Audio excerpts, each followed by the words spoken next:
Je m'appelle Marcos, j'ai 38 ans. Jusqu'à récemment, ma vie était un édifice solide de certitude. Je suis ingénieur civil, un homme de chiffres, de logique, de structures qui tiennent grâce à des calculs et non grâce à des prières. Ma foi, jusqu'alors, était la même, en ligne droite et sans déviation vers Dieu. J'étais né et avais été élevé dans l'église évangélique El Camino Recto, le chemin droit. Dans la ville animée de Monterrey, on m'avait appris, dès l'enfance, que la foi n'avait pas besoin d'artifice, ni d'intermédiaire, ni de rituel. C'était un dialogue direct, un contrat clair entre l'âme et son créateur. Et dans ce contrat, il n'y avait pas de place pour les statues, les saints, et encore moins pour Marie. Pour moi et pour ma congrégation, le catholicisme était un labyrinthe de traditions humaines, une déviation de l'évangile pur. Le rosaire était le symbole ultime de cette déviation. Je le voyais comme une amulette, un objet de superstition, une chaîne qui, au lieu de mener au Christ, détournait l'attention vers une femme qui, bien que bénie, n'était qu'une femme. Je me souviens d'une discussion animée avec ma belle-mère, Sophia, un dimanche après-midi. Elle, une catholique pure et dure, de celle qui porte le scapulaire sous le chemisier et le rosaire enroulé autour du poignet comme s'il faisait partie de sa peau. Marcos, mon fils, c'est juste une façon de méditer sur la vie de Jésus avec sa mère à nos côtés, me dit-elle avec son infinie patience, tout en tenant les perles de bois polies. Sophia, avec tout le respect que je vous dois, lui répondis-je avec l'arrogance de celui qui se sent détenteur de la vérité. La Bible dit qu'il n'y a qu'un seul médiateur entre Dieu et les hommes, et c'est Jésus-Christ. Répéter ces Ave Maria est vain, c'est anti-biblique, c'est presque satanique car cela détourne la gloire qui n'appartient qu'à Dieu. Je vis la douleur dans ses yeux, mais cela m'importa peu. Je croyais défendre la foi. Comme j'étais aveugle. Mon épouse, Elena, se retrouvait toujours au milieu de nos batailles théologiques. Elle, avec son cœur généreux, respectait les deux croyances, mais avait décidé de suivre mon chemin par amour, par souci d'unité familiale. Et j'en étais fier. Je sentais que je l'avais sauvée de l'idolâtrie. Notre vie était parfaite, ou du moins c'est ce que je croyais. Nous avions une jolie maison, un fils de 5 ans, Lucas, et la certitude que Dieu était de notre côté. Mais les fondations de mon monde, que je croyais en roche, étaient sur le point d'être mises à l'épreuve, et je découvrirais qu'elles étaient en réalité faites de sable. Tout a commencé par une simple fièvre. Elena se sentait faible, avec un malaise qui ne cédait pas. Le médecin traitant a dit que c'était une forte grippe, mais en 48 heures, la grippe s'est transformée en cauchemar. Elena a commencé à délirer. Sa peau brûlait et sa respiration est devenue un halètement désespéré. Nous avons couru à l'hôpital. Le diagnostic est tombé sur moi comme une dalle de béton, une septicémie. Une infection bactérienne s'était généralisée comme une armée invisible conquérant son corps organe par organe. Elle a été admise immédiatement en unité de soins intensifs, USI. Le couloir de l'USI est devenu mon nouveau foyer, un lieu stérile, froid, où le seul son constant était le bip rythmique et torturant des moniteurs. L'odeur de désinfectant et de peur s'accrochait aux vêtements.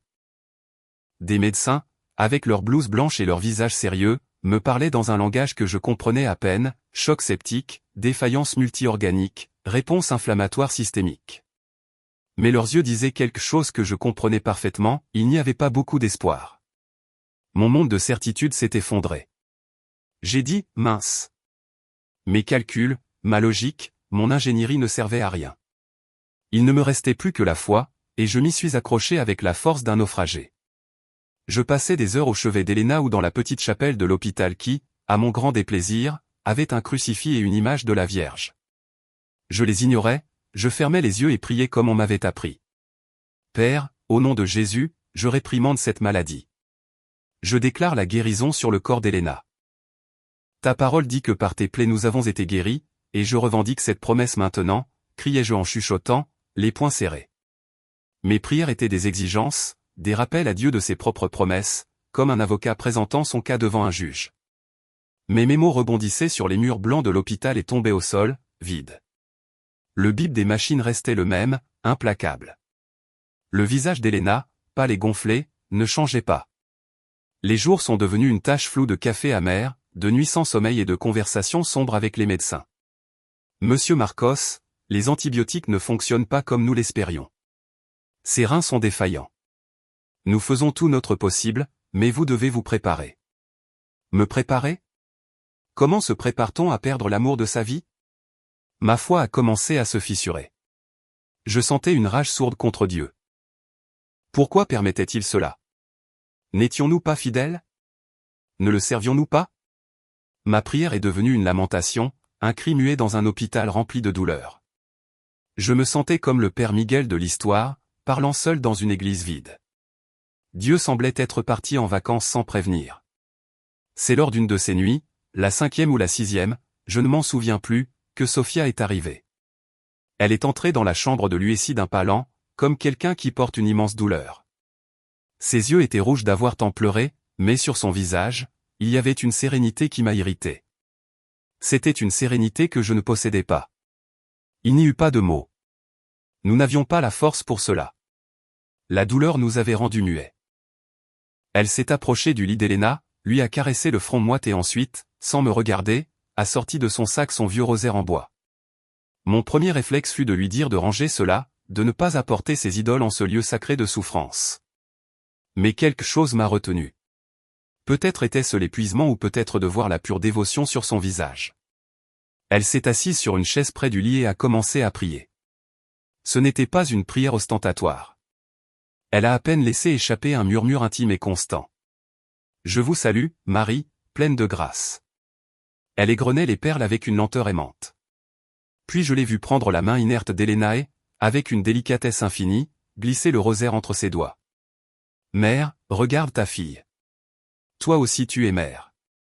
Tu sais ce qu'est cette douleur. Je ne te demande pas de comprendre ma peine, je te demande de l'accueillir. Pose ton manteau sur elle, porte notre supplique à ton fils, murmura-t-elle, et une larme solitaire roula sur sa joue. J'observais depuis le coin, ressentant un mélange de mépris et une étrange, presque douloureuse curiosité. Pour moi, c'était un acte de désespoir païen, mais pour elle, c'était un acte d'amour et de foi inébranlable. Elle est restée là un long moment en silence. Seulement elle, sa fille et ce collier de perles. Avant de partir, elle m'a regardé et m'a dit, « Marcos, la foi n'est pas comprendre, c'est faire confiance. » Et parfois, quand nous n'avons pas la force de parler au Père, la Mère parle pour nous. Elle a laissé le rosaire sur la table de nuit près des moniteurs et est partie. Alors, je suis resté seul. La nuit est devenue plus dense. Les infirmières passaient moins souvent. Le silence de l'hôpital à 3 heures du matin est quelque chose d'indescriptible. C'est un silence lourd, rempli d'histoires non racontées, de vies suspendues à un fil. J'étais sur le canapé, la tête entre les mains, vaincu. J'avais épuisé toutes mes prières, toutes mes formules, toutes mes forces. Je ne savais plus quoi dire. « Dieu, si tu es là, fais quelque chose », murmurai-je, déjà sans conviction, et je me suis endormi. Un sommeil lourd de pure exténuation. Je ne sais pas combien de temps s'est écoulé. Ce n'est pas un bruit qui m'a réveillé, mais un changement dans l'atmosphère. C'était comme si l'air de la pièce était devenu plus chaud, plus léger. J'ai ouvert les yeux, confus. Et alors je l'ai vue, près du lit d'Elena, debout, se tenait une figure. Ce n'était pas une infirmière, ce n'était pas Sophia. C'était une femme. Je ne pouvais pas voir son visage clairement, il était comme voilé, mais sa silhouette était reconnaissable entre toutes. Elle portait une longue robe et un manteau qui lui couvrait la tête et tombait sur ses épaules. Les vêtements n'étaient pas en tissu normal, ils semblaient tissés de lumière, une lumière douce d'une couleur bleu pâle, presque argentée, qui n'éclairait pas la pièce, mais émanait d'elle-même. Ce n'était pas une lumière aveuglante, mais incroyablement paisible, comme la lumière de la lune par une nuit claire. Je n'ai pas ressenti de peur. La terreur qui m'avait accompagné pendant des jours s'est instantanément dissoute, remplacée par une sensation d'émerveillement et une paix que je n'avais jamais expérimentée de ma vie. C'était une paix si profonde, si totale, qu'elle semblait calmer non seulement mon esprit, mais chaque cellule de mon corps. La femme était immobile, les mains jointes en attitude de prière. Ou peut-être l'une d'elles reposait-elle doucement sur la tête d'Elena. Sa présence emplissait la pièce, non pas avec pouvoir ou majesté, mais avec une tendresse infinie, une tendresse purement maternelle. Mon esprit d'ingénieur a tenté de chercher une explication logique, un reflet des lumières de la rue, une hallucination due à la fatigue, un rêve. Mais j'étais éveillé, mes yeux étaient ouverts, et cela était aussi réel que le bip des moniteurs, qui curieusement me semblait maintenant plus doux, moins menaçant. Je me suis levé du canapé lentement, sans vouloir rompre ce moment sacré. Je voulais m'approcher, voir son visage, comprendre. Mais au premier pas, la silhouette a commencé à s'estomper. Elle ne disparut pas d'un coup, elle devint simplement translucide, comme la fumée d'encens, et en quelques secondes, elle s'évanouit. L'air de la pièce restait chargé de cette paix et d'un parfum subtil, presque imperceptible, que je ne saurais décrire. Ce n'était pas une odeur de fleurs, mais une odeur de propreté, de pureté, de foyer. Je me suis précipité vers le lit. Elena dormait toujours, mais quelque chose avait changé en elle. Son visage, auparavant contracté par la douleur, était maintenant serein. Sa respiration, auparavant agitée, était maintenant profonde et régulière. Et alors mon regard est tombé sur la table de nuit. Là, le rosaire en bois de Sophia semblait briller d'une lumière faible, ou peut-être n'était-ce que le reflet de l'écran du moniteur. Mais à ce moment-là, pour moi, il brillait comme un phare dans l'obscurité. Je suis resté là, debout, tremblant, non pas de froid, mais d'une commotion qui secouait les fondations de mon âme. L'édifice de mes certitudes s'était effondré. La femme de la vision, les vêtements, le manteau, la paix. Cela ne pouvait pas être. Mais, à 6 heures du matin, l'infirmière de garde est entrée pour le contrôle de routine. Je l'ai vue regarder les moniteurs, froncer les sourcils et les regarder de nouveau. Elle a touché le front d'Elena. Elle est froide, a-t-elle dit. Et pendant une seconde, mon cœur s'est arrêté. Non, je veux dire, sa température est normale, la fièvre a disparu. Elle est sortie en courant et est revenue avec le médecin de garde. Le docteur a vérifié les données, examiné Elena, écouté son cœur et ses poumons. Son visage était un poème d'incrédulité. Je ne comprends pas, murmura-t-il, plus pour lui-même que pour moi. Ses signes vitaux se sont complètement stabilisés, la pression artérielle est normale, la saturation en oxygène est de 98%. C'est comme si l'infection s'était arrêtée net. C'est médicalement inexplicable. Une rémission spontanée de cette ampleur. Je n'avais jamais vu ça. Moi, je comprenais. Moi, je savais ce qui s'était passé. Ce n'était pas une rémission spontanée, c'était une visite. Pendant que le médecin parlait de science et de cas inexplicables, je ne pouvais que regarder le rosaire sur la table de chevet. L'objet que j'avais qualifié de satanique avait été le catalyseur. La figure que j'avais considérée comme de l'idolâtrie avait apporté la guérison. Plus tard ce jour-là, Elena a ouvert les yeux. Elle m'a regardé, confuse, et, d'une voix faible, a murmuré « Marcos ». J'ai rêvé d'une très belle femme. Elle me chantait une berceuse. Les larmes ont jailli de mes yeux sans contrôle. J'ai pleuré de soulagement, de gratitude, de honte pour mon arrogance. J'ai cherché Sophia dans la salle d'attente. Elle priait comme toujours, avec un autre rosaire dans les mains. Elle m'a vu arriver et s'est levée, effrayée, s'attendant au pire. Je me suis agenouillé devant elle, la même, au milieu du couloir de l'hôpital. Les gens nous regardaient, mais cela m'était égal. J'ai pris ses mains, celles qui avaient si souvent tenu cet objet que je méprisais. Sophia, ma voix s'est brisée. Oh, pardonne-moi, s'il te plaît. Pardonne-moi mon orgueil, ma cécité. Elle m'a regardé sans comprendre. Elena va bien? Oui, elle va se rétablir. Et moi, je l'ai vue, la femme dont tu me parlais. Ses yeux se sont remplis de larmes, mais cette fois-ci, c'était de joie. Et maintenant, j'ai dégluti. Le nœud dans ma gorge était immense. Maintenant, je te supplie, peux-tu m'apprendre à prier avec ça? J'ai besoin d'un rosaire, je dois la remercier, elle. Sophia n'a rien dit, elle m'a simplement serré dans ses bras. Une étreinte de mère qui accueille un enfant perdu. Et puis elle a sorti un nouveau rosaire de perles noires et de croix en argent. Elle me l'a mis dans les mains. Sentir ces perles pour la première fois, ce fut comme toucher terre ferme après un naufrage. La nouvelle de la guérison miraculeuse d'Elena s'est répandue comme une traînée de poudre. D'abord dans la famille, puis parmi les amis. Mes frères de l'église évangélique ne savaient pas comment réagir. Certains, avec de bonnes intentions, m'ont averti, Marcos, fais attention.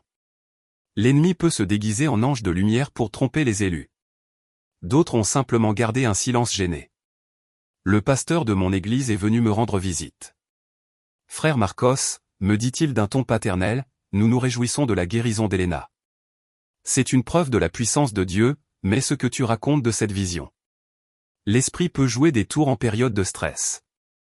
Ne t'écarte pas du droit chemin, je l'ai regardé avec un calme qui n'était pas le mien.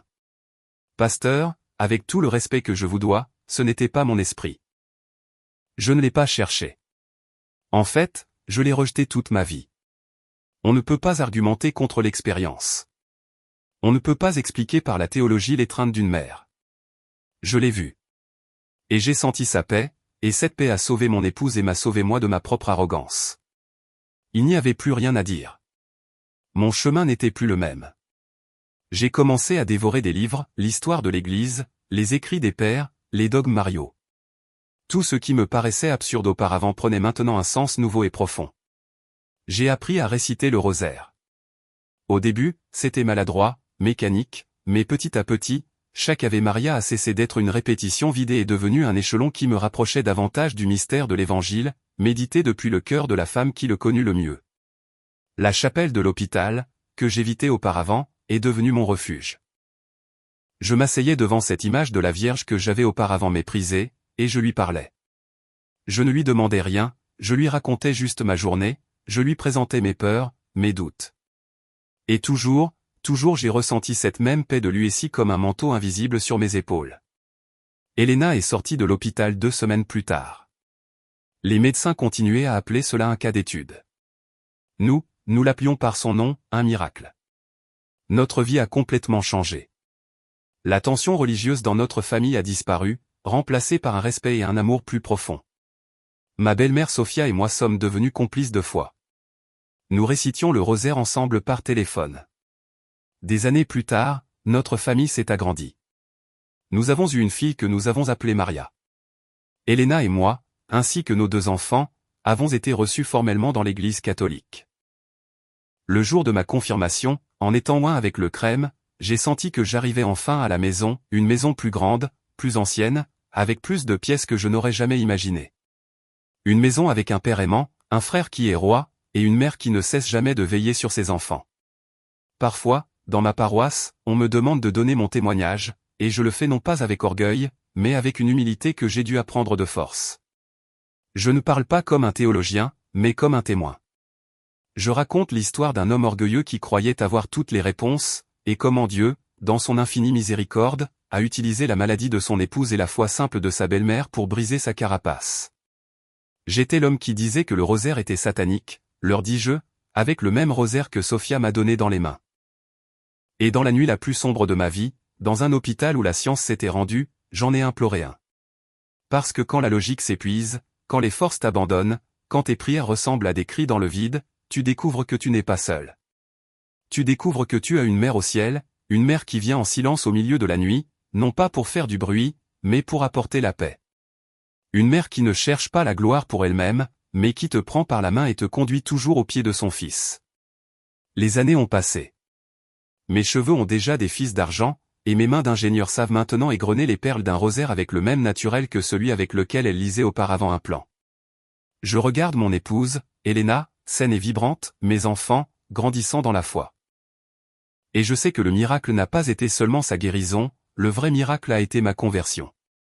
Aujourd'hui, quand je m'agenouille pour prier, je n'exige plus, je ne déclare plus, je ne négocie plus avec Dieu, je fais simplement confiance.